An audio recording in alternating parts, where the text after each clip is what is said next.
Lesson. Bismillahirrahmanirrahim. Assalamu alaikum. My dear students, I am Dasar Ali Sharif, your chemistry teacher. Students, chemistry first year और आज हम जिन chapters की discussion करने जा रहे हैं वो है चैप्टर नंबर 6, 7 and 9. तो आइए स्टार्ट करते हैं टेस्ट की डिस्कशन. टेस्ट में सबसे पहले है question number 1. Encircle the best option. सबसे पहला है कि 18 gram glucose is dissolved in 90 gram of water. इसका मतलब है कि 18 ग्राम यहाँ पे ग्लूकोज जो है वो सॉल्यूट है, 90 ग्राम वाटर यहाँ पे क्या है, solvent. The relative lowering of vapour pressure is equal to. तो my dear student, the relative lowering of vapour pressure आपने पढ़ा है according to the third statement of Raoult's law. Relative lowering of vapour pressure is equal to, this one is relative lowering of vapour pressure, relative lowering of vapor pressure, and this one is mole fraction of solute. तो अब mole fraction आपने पढ़ा है कि ये किसके बराबर होगी, that will be moles of solute divided by total moles. Component दो हैं, एक है ग्लूकोज और दूसरा है हमारे पास वाटर. तो मोल्स कैसे निकलते हैं, mass over molar mass. Glucose की मैस 18 ग्राम, मोलर मैस 180. इसी तरह 18 डिवाइडेड बाय 180 प्लस पानी की मैस है 90, मोलर मैस है 80. तो माय डियर स्टूडेंट्स, इसको अगर आप सॉल्व करें तो सॉल्व करने से अंदाजा होगा कि इसका जवाब आएगा 1/51, यानी राइट ऑप्शन है बीटा. सेकंड है the molar boiling point constant is the ratio of the elevation in boiling point to molarity. अब ये भी आपको याद होगा, delta b is equal to Kb into m, यानी delta B over m is equal to K. That Kb is called molar boiling point constant. तो right option होगी alpha. Which of the following has maximum water crystallization? Right option है Charlie. Borax Na2B4O7.10H2O.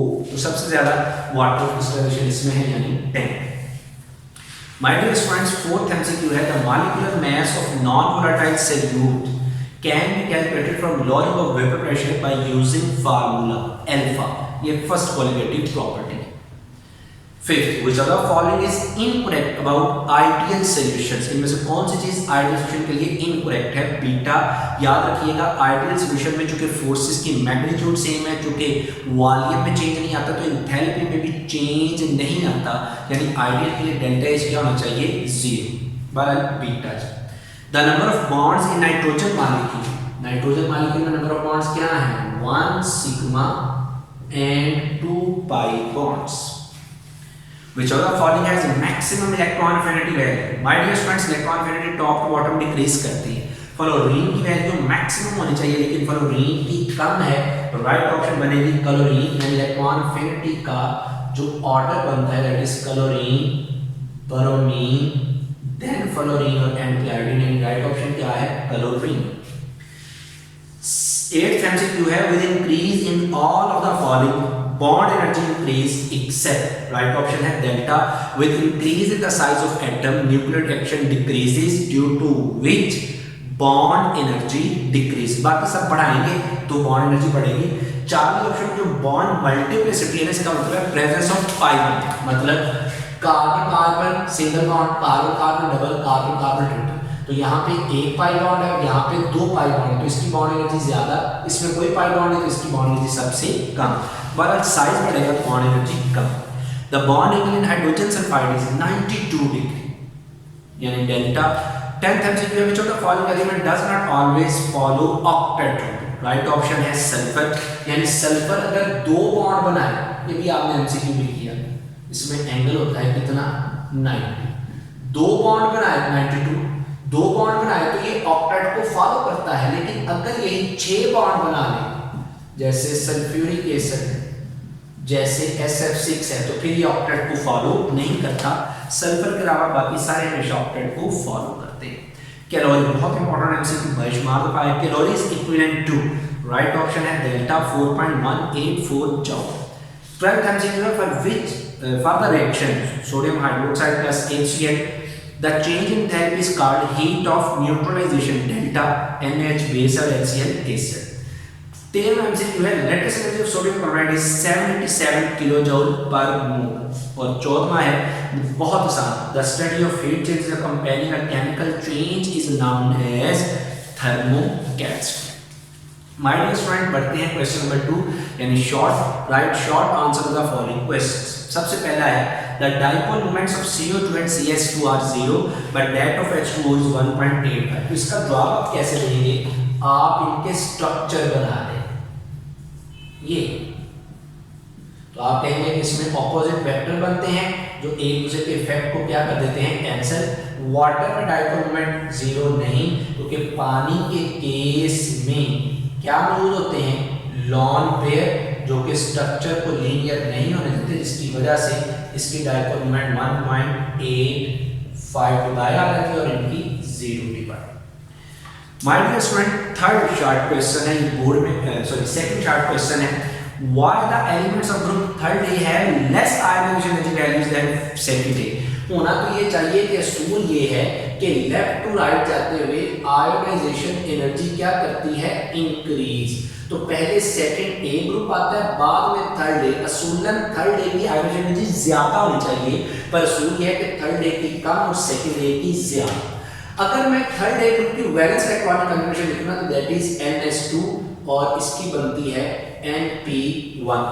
याद रखिएगा ionisation energy directly proportional है stable electronic configuration के। जिस element की electronic configuration जितनी स्टेबल होगी उसकी आयोनाइजेशन एनर्जी उतनी ज्यादा। तो आप कहेंगे कि थर्ड ए में जो वैलेंस आप कहेंगे कंप्लीटली फिल्ड यानी स्टेबल है, तो इसकी आयोनाइजेशन एनर्जी क्या है, ज्यादा। अब ये ना तो कंप्लीटली फिल्ड है ना ही हाफ फिल्ड यानी अनस्टेबल है, तो इसकी आयोनाइजेशन एनर्जी भी क्या होगी, कम। थर्ड है why ionic compound do not show isomerism के लॉ। बोर्ड में आया, दो बातें लिखेंगे, एक तो आयोनिक कंपाउंड में आयोनिक बॉन्ड है and this ionic bond is non rigid and non directional. तो इस वजह से आयोनिक कंपाउंड आइसोमेरिज्म शो नहीं करते। राइट एनी टू, चौथा short question, right any two postulates of VSEPR theory. वैलेंशियल electron pair तो कोई से भी दो लिख सकते हैं, वैसे कि लॉन्ग क्वेश्चन बेशुमार तो आ चुका है। पांचवा, Hessisra helps us to calculate the heats of those reactions which cannot be carried out in a laboratory justified। मैं आपको बता देता हूँ रिएक्शंस, आपको पता है कि इसको अटेम्प्ट कैसे करना है। जैसे लेबोरेटरी में हम कार्बन मोनोऑक्साइड की एंथैल्पी फॉर्मेशन मालूम नहीं कर पाते, क्योंकि जैसे कार्बन मोनोऑक्साइड बनती है फौरन कन्वर्ट हो जाती है कार्बन डाइऑक्साइड में, और ये एग्जांपल हमारे बुक में बड़ी डिटेल से उसने डिस्कस की। लेबोरेटरी में हम एल्युमिनियम ऑक्साइड की फॉर्मेशन नहीं पढ़ पाते, enthalpy formation of aluminium oxide, क्योंकि एल्युमिनियम के ऊपर उसके ऑक्साइड की प्रोटेक्टिव लेयर चढ़ जाती है जो मजीद उसे रिएक्शन करने नहीं देती। इसी तरह लेबोरेटरी में हम B2O3 बोरॉन ऑक्साइड की एंथैल्पी फॉर्मेशन में नहीं पढ़ पाते, क्योंकि बोरॉन के ऊपर उसके ऑक्साइड की प्रोटेक्टिव लेयर चढ़ जाती है। ये तीन एग्जांपल्स दे देंगे और फिर एक एग्जांपल को आप डिटेल से बता देंगे, जैसे कार्बन मोनोऑक्साइड की एंथैल्पी हम कैसे मालूम कर सकते हैं। छठा है differentiate between endothermic and exothermic. कोई टेंशन वाली बात नहीं, सिंपल। जब भी डिफरेंस का क्वेश्चन आ जाए तो आप दरमियान में लाइन टेबलेटेड फॉर्म में करें, दरमियान में लाइन लगाएं, एक तरफ एंडोथर्मिक और एक तरफ एक्सो, और कम से कम दो पॉइंट आगे के लिए लिखें, और वो दो बेहतरीन पॉइंट है कि एक डेफिनेशन और एक एग्जांपल। सातवां my dear student, define with example system and state function. No problem, simple question है, उसका आप जवाब दे सकते हैं। आठवां, draw full level diagram of बॉल क्लोरीमीटर। लाहौर बोर्ड में भी आ चुका, गुजरावाला बोर्ड में भी आ चुका। कंप्लीट डायग्राम, हर एक पार्ट का नाम मुकम्मल तौर पे लेबल करके। नौवां, the sum of mole fraction of all the components is always equal to unity for any solution. किसी भी सॉल्यूशन में जो कंपोनेंट्स की मोल फ्रैक्शन को जमा करें तो जवाब बने। फर्स्ट कर लेते हैं, हमारे पास एक सॉल्यूशन है, उसमें दो कंपोनेंट है, एक कंपोनेंट A है, B है, इसके मोल्स हैं Na और इसके मोल्स हैं Nb। इसकी मोल फ्रैक्शन है सपोज XA, इसकी क्या है X2। कोई भी मिसाल ले तो मोल फ्रैक्शन का आपको पता है A की किसके बराबर होगी, moles of A divided by total number of moles. इसी तरह मोल फ्रैक्शन ऑफ B बराबर होगी moles of B divided by total number of moles.